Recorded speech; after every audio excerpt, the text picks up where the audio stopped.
హరే కృష్ణ. అందరూ ఎలా ఉన్నారండి? ఈరోజు మా మిద్దె తోటలోని పాలకూర విత్తనాలని చూసేయండి. ఎందుకంటే నేను ఇవన్నీ కూడా మీకు చూపించాలని అనుకున్నానండి. అది కూడా మొత్తం అంతా కూడా బాగా ఎండిపోయిన తర్వాత చూపిందాం అనుకున్నాను.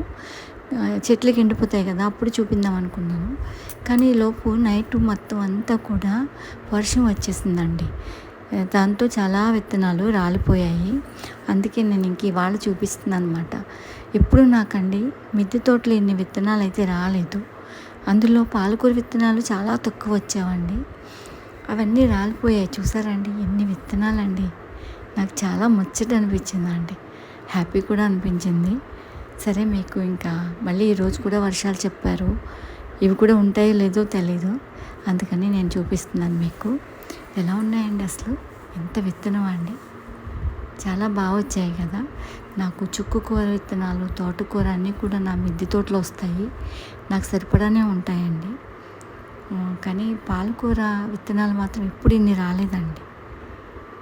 ఎలా ఉన్నాయో మీరు నాకు కామెంట్ చేయండి. అలాగే నా వీడియోస్ నచ్చితే లైక్ చేయండి, సబ్స్క్రైబ్ చేయండి, షేర్ చేయండి. ఓకేనా అండి.